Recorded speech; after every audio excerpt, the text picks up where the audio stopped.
Desejos, desejos, desejos. Nós sempre estamos à procura de satisfazer os nossos desejos. O gênio da lâmpada ofereceu 3 desejos para o amo dele, para que ele fizesse 3 desejos. Teve uma outra história também do lenhador pobre. O lenhador pobre na floresta recebe algum espírito da floresta lá, oferecendo para ele também 3 desejos. Aí ele volta para casa, todo animado, e fala com a esposa: nós podemos pedir 3 coisas e nós vamos receber. Ela disse: eu quero um salsichão. Salsichão? Tanta coisa para pedir, você vai pedir um salsichão? Que o seu nariz vire um salsichão. Pá! O nariz dela virou um salsichão. Primeiro desejo. Aí ele viu a besteira que ele fez e queimou o segundo desejo. Que o salsichão saia do nariz dela e que volte o nariz. Aí tinha mais um desejo. Ele era pobre, estava com fome, e ele desejou um salsichão. Estava lá o salsichão no prato. Ficou com dó da esposa e dividiu o salsichão com ela. Queimou os 3 desejos dele. Ezequiel 33:11, eu vou pedir para alguém ler, porque lá tem um desejo também. Ezequiel 33:11. O desejo de Deus.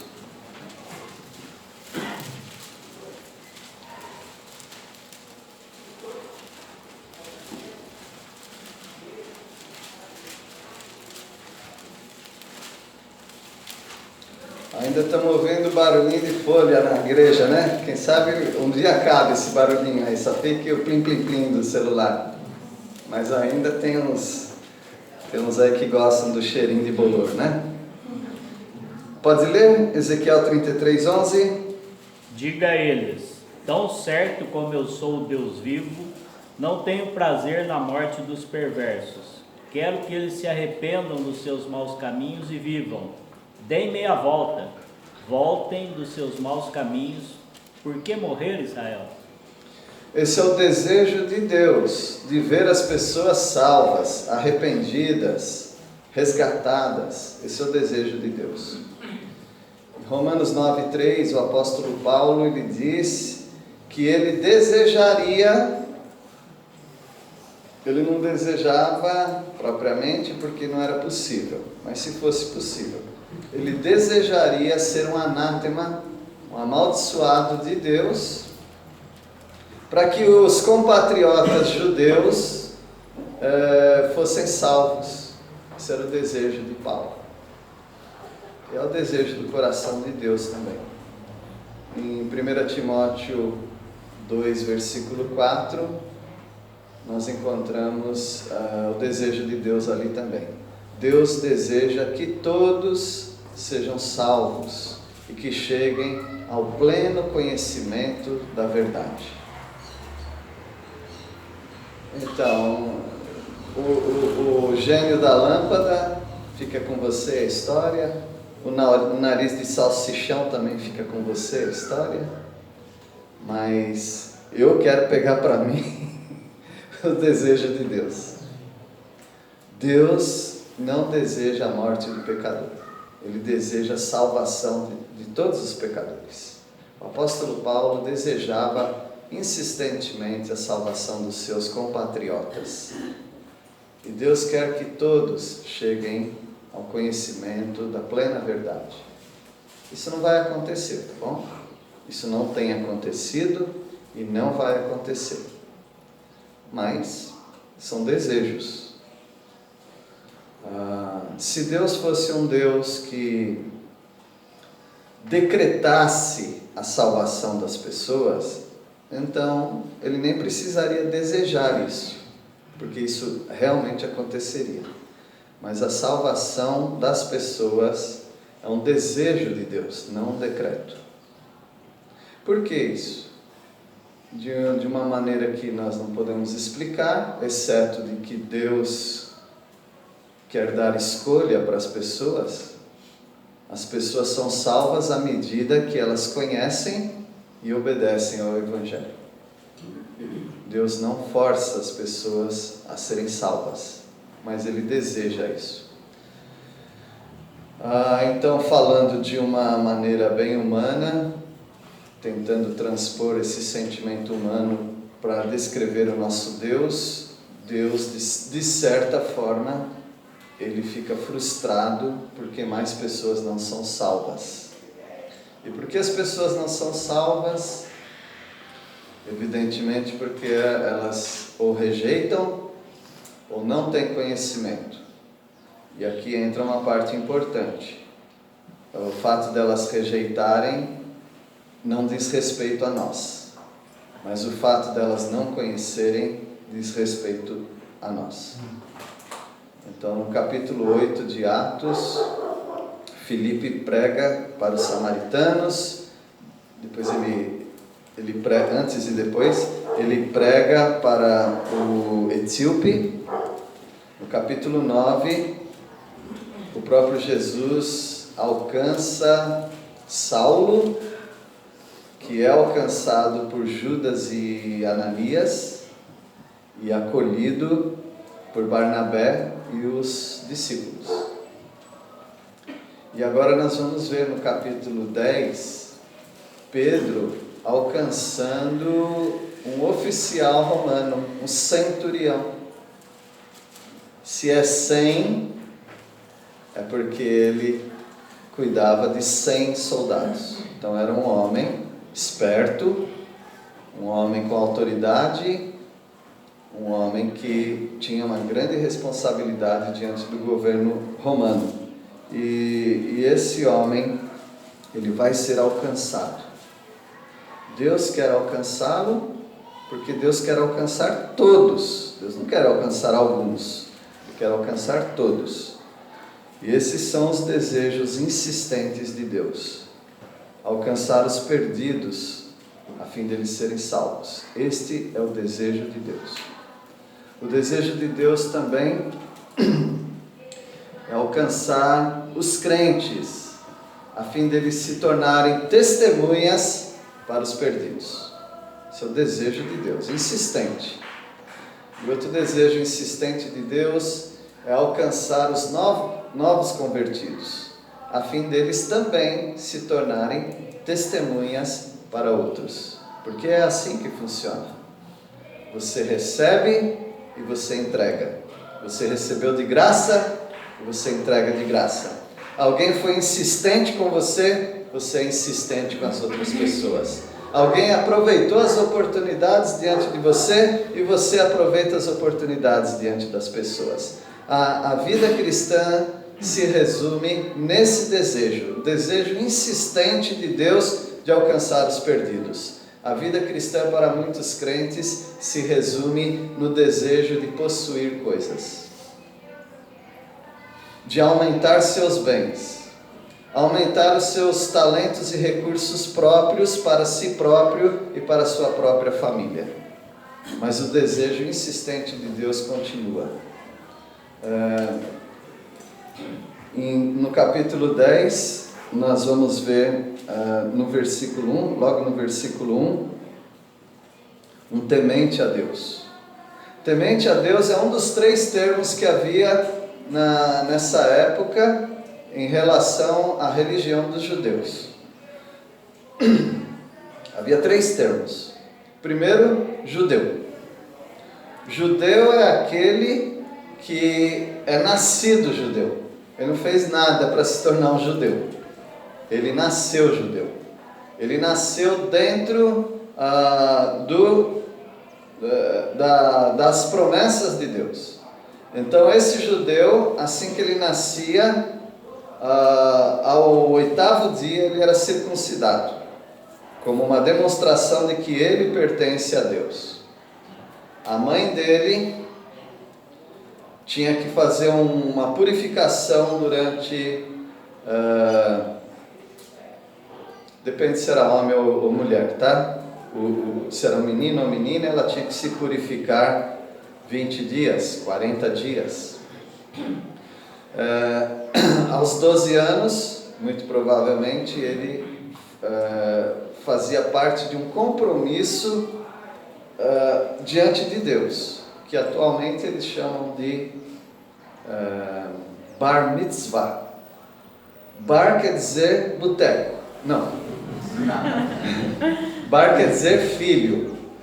Mitzvah quer dizer mandamento. Ele se torna então um filho do mandamento. E ele tem que decorar grandes partes da Torá. Ele tem que cantar, fazer um solo diante de todo mundo. Daí eles vão comer, dançar, eles fazem as festas deles, atualmente. Naquela época nós não sabíamos se existia o Bar Mitzvah, mas parece que eles tinham alguma cerimônia para o garoto que fazia 12 anos, só o menino. Atualmente o Bar Mitzvah tem também a versão feminina, então as meninas também fazem isso, né, essa festa. O baile das debutantes. O apóstolo Paulo, ele passou por tudo isso. Pedro passa por essas coisas também. Todo bom judeu passava por todos esses rituais. E quando Jesus fala a respeito do menino, do rapaz que foi curado da cegueira, daí foram perguntar para os pais se era ele mesmo, né? Eles falaram: olha, ele tem idade. Pergunta para ele. Então, uma criança só podia testemunhar de algum fato a partir dos 12 anos. Então, ele tinha pelo menos 12 anos, aquele garoto, aquele rapaz, né, do capítulo 9 de João. Mas então, o judeu era um termo. O outro termo era prosélito. Proselk, em grego, quer dizer aproximar-se. Então, um prosélito era um aproximado. Ele não era judeu porque ele não era de nascimento. Mas se ele quisesse se transformar num prosélito, num aproximado da religião dos judeus, ele precisava de dois rituais. Ele precisava, mesmo depois de adulto, tá? O homem, ele precisava se batizar. Ele era batizado nas águas. E ele também se submetia à circuncisão, mesmo depois de adulto. Aí então ele se tornava um proselque, um prosélito. Mas havia um terceiro termo, que era temente a Deus. Só isso, temente a Deus. O que era um temente a Deus? Ele não era judeu de nascimento, e ele não era um prosélito, porque por alguma razão ele não aceitou ser batizado e não aceitou ser circuncidado. Ou estava no processo disso acontecer. Mas ele abraçava toda a religião judaica. Então são 3 termos, tá bom? Judeu, prosélito e temente a Deus. E agora nós vamos ver um homem temente a Deus. Ele era um gentil, ele não se tornou ainda um prosélito, mas ele era temente a Deus. Então ele não era qualquer pagão longe da revelação de Deus. Isso traz uma certa confusão na mente das pessoas, porque ele está orando e dando esmolas. Então Deus está ouvindo o incrédulo, as orações do incrédulo. Aqui nós estamos numa transição, ainda não existe tudo que nós temos hoje como igreja, então aqui tudo é rudimentar, tudo ainda é básico, tá certo? Mas tira da sua cabeça que o Cornélio, o nome dele, né? O centurião de Roma, era um pagão destituído de todo conhecimento da palavra de Deus, porque não era. Ele era um temente a Deus, ele era bem próximo dos judeus. Versículo 1, alguém pode ler? E havia em Cesareia um varão por nome Cornélio, centurião da corte, chamada Italiano. Essa corte era então em Cesareia. Lembram que Pedro está na casa do curtidor, curtindo a vida. É Jope, né? E uns 50 quilômetros para cima era Cesareia. Lá em Cesareia havia uma prisão bem conhecida deles. E havia ali um forte, um castelo, um palácio, né? Onde era a prisão e onde havia ali o quartel-general. Então, ali muitos soldados. Então esse homem, o Cornélio, ele cuidava de 100 desses soldados e ele estava nessa corte italiana. Então, humanamente, totalmente improvável que o evangelho entraria num lugar daquele. Não havia capelões cristãos ali dentro. Não havia judeus ali dentro. Então a palavra de Deus não chegaria num lugar daquele nunca. Para a palavra de Deus chegar ali, precisava ter alguma ação sobrenatural. Deus. Ou um cristão ser preso, ser colocado ali dentro. O apóstolo Paulo foi preso e foi colocado ali dentro. E toda a guarda pretoriana ouviu do evangelho ali dentro. Então, às vezes, Deus faz coisas ruins para os seus servos, aparentemente ruins, mas com um propósito muito maior do que o próprio servo. Porque esse é o desejo de Deus, que todos alcancem o conhecimento da palavra de Deus e que sejam salvos. No versículo 2, nós vimos então que o Cornélio, ele não chegava a ser um prosélito, não era um judeu, mas também não era um pagão, longe de tudo, de toda a revelação da palavra de Deus. Versículo 2. Piedoso e temente a Deus com toda a sua casa, o qual fazia muitas esmolas ao povo e de contínuo orava a Deus. Ele não estava orando ao Deus Demiurgo, ao Deus Júpiter, ao Deus Zeus, ou a deusa Diana. Ele estava orando ao Deus verdadeiro. Como que um não salvo, alguns ficam pensando, ele era salvo, outros não era salvo. Eu acredito que ele não era salvo, por causa de evidência do próprio texto. Mas como é que um não salvo pode orar para Deus? Bom, ele pode ter algum tipo de conhecimento de Deus e ele se agarra àquilo. Então, aqueles marinheiros na época de Jonas, eles estavam orando aos seus deuses. Não estava funcionando, então vamos orar ou vamos pedir para que Jonas ore ao Deus dele. Então as pessoas se agarram a qualquer divindade que tiver. Só que esse homem aqui, ele é diferente. Ele não está agarrando em qualquer divindade. Ele está se agarrando no Deus verdadeiro. Então a oração dele é uma oração sincera ao Deus verdadeiro. E as esmolas que ele oferece é com a motivação do Deus verdadeiro. Agora a palavra de Deus já nos diz em Salmos que Deus não atenta para a oração do perverso. O perverso é todo incrédulo, tá bom? Todo incrédulo é considerado perverso. E por que Deus ouviria a oração desse homem? Então, como eu falei, é um período de transição, é um período de saindo do judaísmo para o cristianismo. Então, tudo o que acontece aqui é de uma maneira bem crua, é de uma maneira que você não conheceria hoje em dia, tá bom? Então, tudo que está acontecendo é muito novo. Então esse homem, ele estava orando como um judeu ora. O judeu orava às 9 horas da manhã, meio-dia e 3 horas da tarde. Ele dava esmolas e ele ouvia ou lia a Torá, que é o velho Pentateuco, e outras partes também, os profetas, os salmos. Então ele era um homem piedoso, temente a Deus, ao Deus verdadeiro, mas não era salvo. Isso é possível? Sim. Ainda mencionando Romanos 9, O apóstolo Paulo fala que eles têm conhecimento de Deus, eles têm zelo de Deus.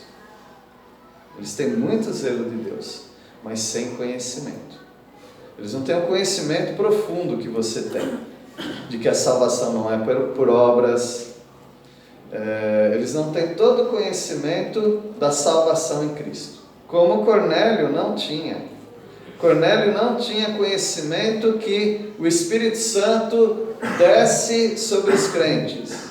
Ele não tinha conhecimento de todas essas coisas, mas era um homem que estava tentando buscar a Deus. Isso é muito raro, mas existe. Pessoas que estão numa procura do Deus verdadeiro. Elas sabem que existe um Deus criador, elas sabem que existe um ser que deve ser bondoso, porque ele está me concedendo coisas boas. Eu quero conhecê-lo. Havia um irmão, aluno de Peniel, que ele relatou como foi a conversão dele. Ele estava já no ponto de acabar com a sua própria vida. Aí ele acorda de madrugada, ansioso, desesperado, e ele sai para a rua, para a calçada. Ele senta no meio-fio lá na calçada e ele olha para as estrelas, para o céu, e ele fala: se o Senhor existe, então se apresente para mim, e eu vou crer no Senhor. Ele disse que ele fez essa oração. Ele não era salvo, mas ele fez essa oração. E imediatamente, não no dia seguinte, porque foi de madrugada, naquele dia, ele já teve contato, já não me lembro como foi, mas ele já teve contato com alguém que conhecia o Evangelho, a salvação, e apresentou para ele, e na hora ele aceitou. Esse e vários outros relatos de incrédulos orando. Agora, nós não incentivamos incrédulos a orar. Por quê? Porque os incrédulos orariam na mesma toada que os crentes. Orar pelo trabalho, pela escola, pelas finanças. Mas ele jamais oraria para ele ter um crescimento espiritual, porque ele não tem vida espiritual. Se não tem vida espiritual, não tem crescimento espiritual. O incrédulo não tem condições de orar a Deus, porque ele não é de Deus. Ele é filho do diabo. Orar a Deus seria uma coisa estranha. No entanto, parece-nos que Deus ouve a oração do incrédulo quando ele pede por salvação. Então, junta um desejo do incrédulo de ser salvo com um desejo que já é de Deus de salvar a todos. A oração do incrédulo certamente não vai salvá-lo, mas mediante a luz que ele está recebendo, Deus pode muito bem apressar as coisas e enviar pessoas para pregar o Evangelho para ele, e assim ele ter, vamos dizer, a resposta da sua oração, a única oração que interessa do incrédulo para com Deus. Ele pode ter a sua oração respondida, de vir a salvação. Entre os grupos islâmicos tem havido muitos sonhos. Isso já é algo tradicional entre eles. Sonhos com um livro preto. É preto de vocês? Se não for preto, não serve. Se for celular, também não serve, tá bom? Ele não está orando com celular, ou Bíblia verde, não. É o livro preto. E eles têm tido sonhos de cristãos vindo até eles. Agora, pode ser algo sobrenatural, Deus dando sonho, ou pode ser que eles estão encontrando cristãos durante o dia e a mente deles fica num conflito. Então, os sonhos, normalmente, eles nada mais são do que um acúmulo de informação que você tem durante o dia ou durante os dias, e aí vem em forma de sonho. Então pode ser isso, mas há relatos de pessoas que não tiveram contato nenhum. Os índios Nengatu, Curipaco, Erequena, talvez Baniwa, eles tiveram sonho também, de uma mulher pequenininha, franzinha, vindo com um livro preto. De vocês é preto? Vindo com um livro preto e falando algumas palavras, e aquilo mudaria todas as aldeias deles. E veio Sophia Miller, pequenininha, magrinha, com o livro preto. E aí vocês conhecem a história, né? A Sophia Miller, ela prega o evangelho para aqueles índios, e na época, tá bom? Eram mais de 85 mais de 85 aldeias que se converteram e tiveram essas igrejas estabelecidas ali. Aí ela fez umas outras coisas, um catecismo, um manual, né, de regras para os crentes. Aí a história continua e até hoje tem trabalho entre eles. Talvez haja pessoas que têm alguns sonhos de vir um pregador do evangelho até eles, tá vendo? Mas eu jamais pensaria que entre nós precisa ter sonhos, porque nós temos o livro preto, certo? Se tivesse a Bíblia aí, Paulo. Não, é bege. Brincadeira, veja, sai alguém aqui encapando a Bíblia, comprando outra. Da minha esposa é preto, mas é celular, não vale. Meus irmãos, então Deus quer salvar pecadores, e alguns pecadores querem ser salvos, e junta a fome com a vontade de comer, e dá negócio. Agora, quantos são os incrédulos que você ouviu que querem a salvação e que tomam a iniciativa da salvação? Então, uma vez eu estava na minha casa em São Paulo, de férias, eu era aluno de Peniel, estava de férias, e aí chega um rapaz, bate lá na porta de casa, e era uma época, em 85, que não tinha crentes no meu bairro. A gente era conhecido como a família dos crentes, porque não tinha crente. E chegou um rapaz de uns 20 anos e falou: aqui mora crente? Falei: sim, aqui mora crente. Então eu vim perguntando, ele veio a pé de vários lugares, ele veio perguntando onde tinha crente. Falaram: ali tem um crente, tem uma família de crente ali. Eu estou aqui, eu queria que explicasse para mim sobre a salvação. Ela falou: a única vez na minha vida, estou esperando mais alguns assim. Eu falei: entra aqui. Aí ele entrou, fomos lá no quarto onde eu dormia, e eu abri a Bíblia e fui explicando para ele o Evangelho. Mas, meus irmãos, eu não precisava ficar explicando muita coisa. Eu aceito. Ele aceitou a salvação, oramos ali, e depois não tinha WhatsApp, não tinha nada disso, então foi embora. Aí eu pego o ônibus, ele era o cobrador do ônibus. E eu pergunto: e aí, você está firme? Eu procurei uma igreja, estou frequentando a igreja já. Entregue, totalmente. Meus irmãos, que bênção. Mas eu nunca mais vi isso acontecer. Na minha vida não aconteceu isso daí. Levei uma bronca do meu pai. Como é que você pode trazer um estranho para dentro de casa? Salvo, isso é que importa, né? Mas, meus irmãos, esse Cornélio é uma coisa fora da curva, como se diz. É muito difícil encontrar uma situação dessa. Mas existe, irmãos, existe. Independente de vir até você, você tem que ir até eles e pregar o Evangelho. Esse homem era temente a Deus e toda a casa dele. E ele levava toda a família a orar a um Deus que ainda ele não tinha intimidade, não tinha conhecimento, mas ele orava. E ele estava buscando algo sincero. Há incrédulos buscando algo sincero. Deus quer alcançar os perdidos.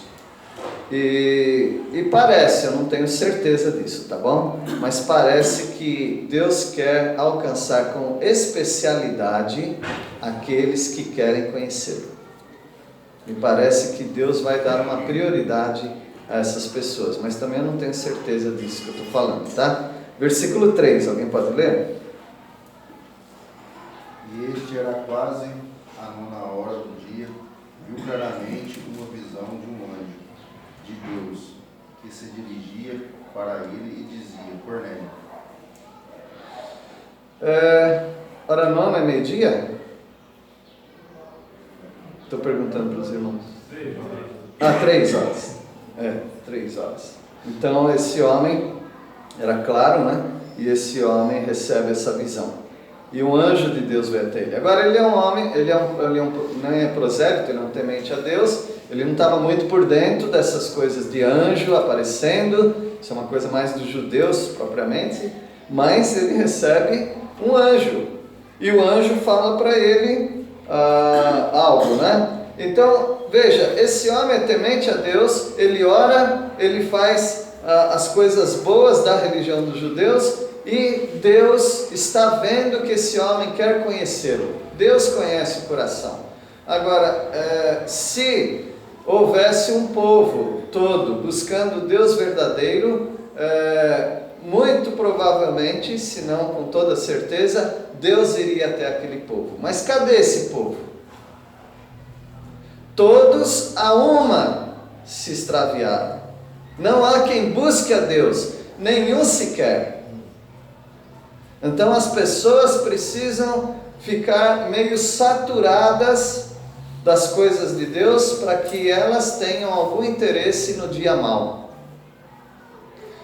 Então fale, não te cales, fale. Sature as pessoas de folheto, de palavra. Em algum momento da vida delas, elas vão lembrar. O Watchmani, eu ganhei eu já distribuía folhetos, mas quando eu li o livro do Watchmani, eu ganhei um desejo intenso de fazer isso. Porque ele tem um capítulo de um livro dele chamado Vida Cristã Normal. Não, talvez eu esteja errado. O Testemunho Cristão Normal. O Testemunho Cristão Normal. E ele reserva um capítulo só para entrega de folhetos. E ele conta cada história. Ele conta de um homem que recebeu um folheto e não leu, mas como aquela época tinha taxinha nos sapatos, né? Tinha uma taxinha que estava perfurando o calcanhar dele. Ele pegou aquele folheto, dobrou e colocou no calcanhar. Quando ele chegou em casa, ele tira o sapato e ele vê aquele papelzinho, aquele folheto, ele desdobra, ele lê e ele se converte naquela hora. Você não sabe o momento em que vai eclodir o testemunho seu na vida de uma pessoa. Então nós precisamos saturar as pessoas, porque o Espírito Santo trabalha, mas ele não trabalha do zero. Ele sempre trabalha com um fio de testemunho. Tem lá um fiozinho de testemunho, ele trabalha a partir daquilo. Talvez você que deu esse fiozinho de testemunho do Evangelho. Quando você se cala, as pessoas não terão conhecimento.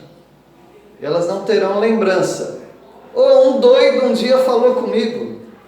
Elas precisam lembrar que existiu algum doido que falou com elas. Elas precisam lembrar que alguém entregou um folheto. Que alguém falou, quando você estiver em dificuldade, busque a Deus. No momento, no dia mau, na dificuldade, ela pode lembrar daquele fio de esperança que você deixou com ela. Sature as pessoas de informação. As propagandas não fazem isso? Cansa. Tem música que é um chiclete, que não sai da nossa cabeça. Você entra numa loja, está tocando aquela música. Você entra na outra, a mesma música, é tudo porcaria. E fica na sua mente. Então, se você saturar as pessoas também com o Evangelho, pode ser que vai ficar na mente de alguns. E esse homem piedoso, temente a Deus, ele recebe um anjo, porque ele tinha um desejo de conhecer Deus mais profundamente. E Deus queria que ele o conhecesse mais profundamente. E aí nós temos no versículo 4, a única oração que Deus responde de um incrédulo. É aquela que combina com o desejo dele, ser salvo. Eu quero ser salvo, ó Deus que eu não conheço. E Deus, eu quero te salvar. Versículo 4, alguém pode ler? Cornélio, este, fixando nele os olhos e possuído de temor, perguntou: que é, Senhor? E o anjo lhe disse: as tuas orações e as tuas esmolas subiram para a memória diante de Deus. Inédito. Jamais que Deus falaria isso de um incrédulo. Porque nós temos referências que Deus não ouve a oração do perverso. Mas parece-nos que essa oração é a única oração que combina com o incrédulo. Orar por salvação, buscar a Deus. Então nós estamos tendo aqui informação que nós não tínhamos. Que ele orava e ele dava esmolas com o objetivo de se aproximar de Deus. Eu acredito que tem pessoas fazendo isso. Mas tem muita gente que está dando esmola, está orando, mas não para Deus, para algum santo. Então isso não vale. Ele estava fazendo para o Deus verdadeiro. E Deus verdadeiro o alcança num primeiro momento, que ele ainda não foi alcançado, mas num primeiro momento, que é o desejo de estar mais perto de Deus. As tuas orações e as tuas esmolas subiram para a memória diante de Deus. Deus não se esqueceu de você, Cornélio. Meus irmãos, que Deus traga para nós ou nos leve até essas pessoas que nós desconhecemos quem são. Senhor, deve ter alguém em algum lugar, numa cama doente, em alguma casa, no trabalho, talvez tenha alguém que esteja te buscando verdadeiramente. Me leve, me encoste até essa pessoa. Porque se o Senhor fizer isso, o Senhor economiza um grande tempo meu. Porque às vezes a gente vai falando, e a gente deve falar. E a gente às vezes até fica desanimado, porque não tem interesse nenhum algumas pessoas. Mas não é por isso que a gente para, a gente continua. Mas se tiver alguém que pergunte, aqui mora algum crente, a gente vai ficar muito contente. Que Deus traga essas pessoas e que Deus nos leve até essas pessoas. Eu estou tentando saturar os irmãos com isso, para mostrar que durante a semana não existe púlpito. Existe você e os incrédulos. Você tem uma grande responsabilidade. No WhatsApp, nas conversas, você tem a oportunidade. E não fique com essa conversa que eu já até falei na igreja. Pregue o evangelho, quando puder fale. Isso é bobagem. Fale sempre. Tá bom? Viva o seu testemunho, é claro, mas caladinho, você não salva ninguém, tá? Calado você não prega o evangelho. O bom testemunho calado, ele aproxima as pessoas até você. Ele descortina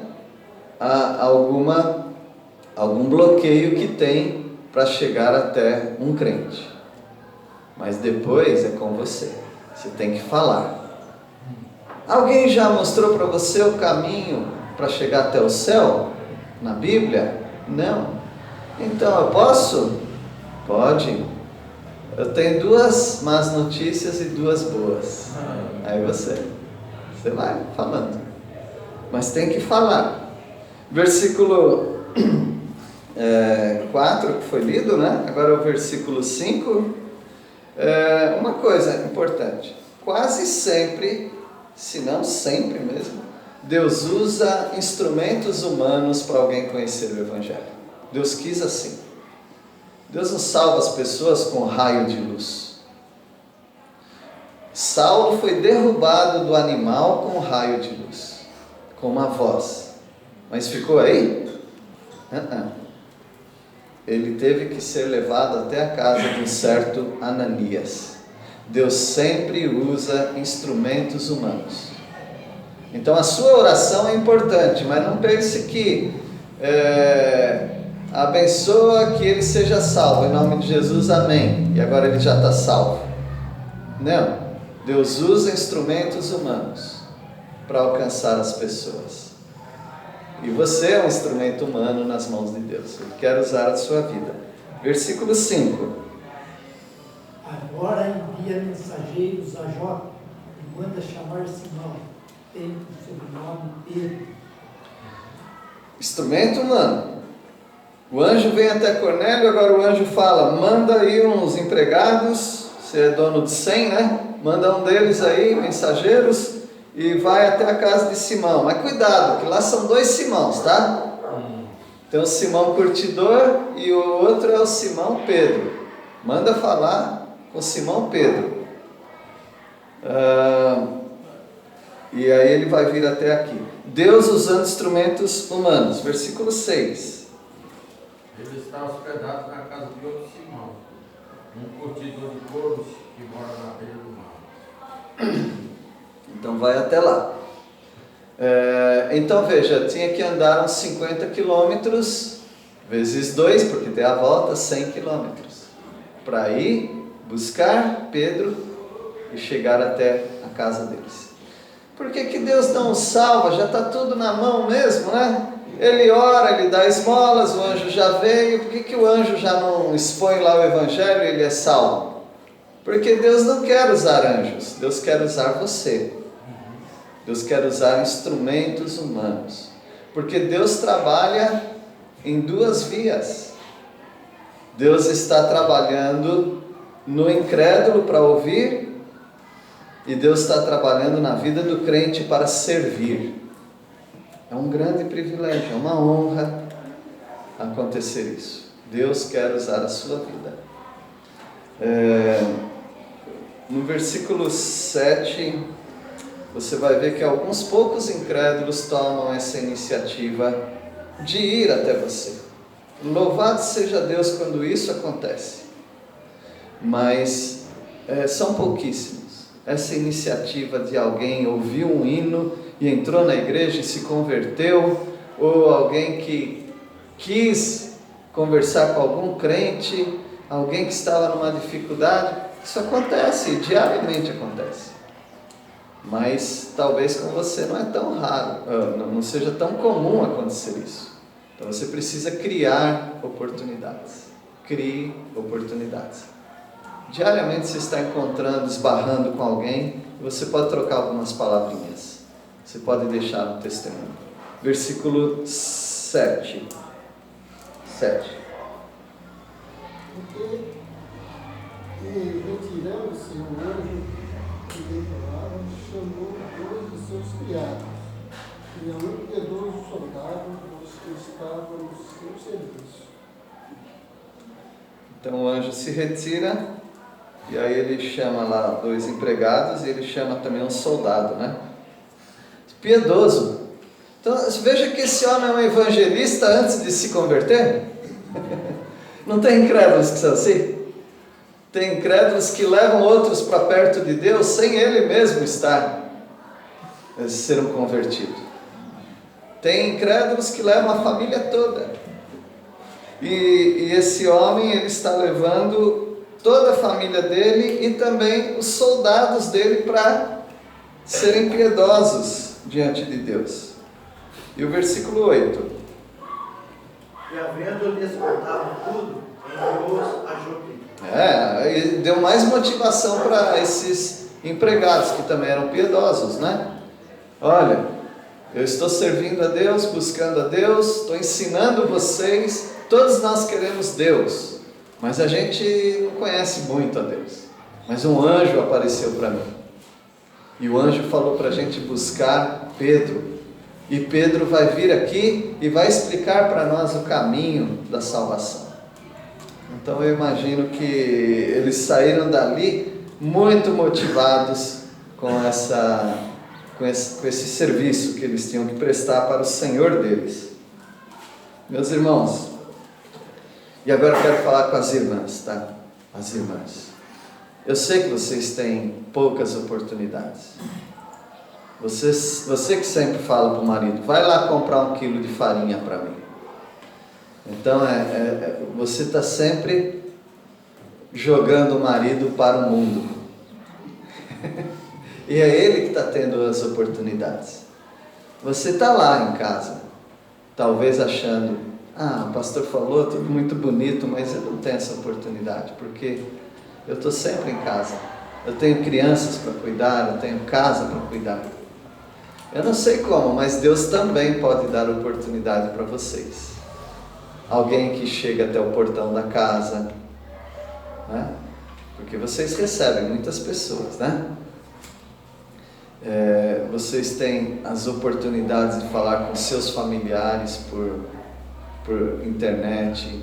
Vocês têm também várias oportunidades. Deus pode usar igualmente a vida de vocês. Nós precisamos nos incendiar para falar de Jesus, para testemunhar as pessoas sobre Jesus. Vocês viram que não é complicado. E olha, você vai estar fazendo uma coisa que já é o desejo de Deus. Deus deseja que o perverso se arrependa de seus maus caminhos e se converta.